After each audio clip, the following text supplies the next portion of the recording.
खुदा के बेहतरीन नाम में आप सब देखने और सुनने वाले मेरे तमाम नाजरीन की सलामती हो। मैं सलमान सैम अपने सोशल मीडिया नेटवर्क के साथ आपकी खिदमत में हाजिर हूँ। आप मेरा फेसबुक और यूट्यूब चैनल देख रहे हैं। आज सुबह से ही एक मुबैना वीडियो जो दोस्त मज़ारी साहब के हवाले से कही जा रही है कि ये उनकी एक वीडियो जो है वो वायरल हो चुकी है। इस वीडियो की हकीकत क्या ये भी आपको बताने जा रहा हूँ। और ये दोस्त मज़ारी साहब वही हैं जो पाकिस्तान तहरीक इंसाफ के डिप्टी स्पीकर थे माजी में, और फिर ये मुनहरफ होकर पाकिस्तान मुस्लिम लीग नून में शामिल हो चुके हैं। और मुबैना तौर पर आज एक वीडियो के हवाले से सोशल मीडिया पे बहुत ज़्यादा बहस भी की जा रही है कि ये उनकी वीडियो है। सबसे पहले तो मैं आपको बताता चलूँ कि ये कंफर्म आपको बताना चाहता हूँ कि ये वीडियो उनकी नहीं है।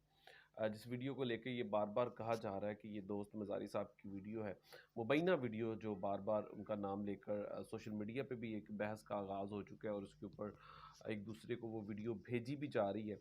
लेकिन दोस्तों को ये मैं बिल्कुल ये बड़ी कंफर्म और बड़े ईमानदारी के साथ आपको बताना चाहता हूँ कि ये उनकी वीडियो नहीं है। लिहाजा अगर मैं कहता हूँ कि अगर ये वीडियो उनकी खुदा न खास्ता हो भी, तो इस तरीके से हमें जो है वो इंसानियत का कत्ल नहीं करना चाहिए। दुश्मन कहते हैं कि दुश्मनी भी गैरत वाली रखनी चाहिए। हम ख़ास तौर पर मैं अपने दोस्तों को ये बात इसलिए भी करना चाहता हूँ कि देखें, हमें इन इन खेलों में नहीं पड़ना। इस वक्त मुल्क की बका की बात है, तो अगर मुल्क की बात की जाए तो वहाँ तक ही ज़्यादा बेहतर है। और इमरान खान साहब भी, आपको पता है कि कभी भी इन चीज़ों पर बिलीव नहीं करते। हमेशा उन्होंने मजम्मत की, अगर कुछ ऐसी चीज़ें किसी की भी किरदार कशी भी हो तो वो इस पे बिलीव नहीं करते।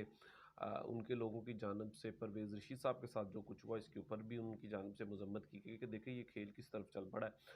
तो मैं आपको ये पहले तो ये बताना चाहता हूँ कि ये वीडियो असली नहीं है।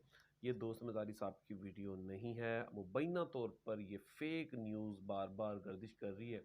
और अभी तक ऐसा कोई भी क्लिप जो है मुबैना तौर पर दोस्त मज़ारी साहब के हवाले से नहीं आया, और हमें गलत खबरें फैलाने से भी परहेज़ करना चाहिए, क्योंकि अब इसके ऊपर भी एक्शन होने के चांसेस बहुत ज़्यादा हो गए हैं। तो सबसे पहले तो आपको यही बताना चाहूँगा कि ऐसी फेक चीज़ों पर कान मत धरें। जब भी कोई चीज़ होती है तो आपको पता है कि ऑफ़िशियली चीज़ें जब गर्दिश करती हैं तो वो चीज़ें सामने आ जाती हैं। लेकिन अब तक की इत्तलात के मुताबिक दोस्त मज़ारी साहब की वो वीडियो नहीं है। अपना ख़्याल रखिएगा, अपने इस यूट्यूब चैनल का भी। खुदा हाफ़िज़।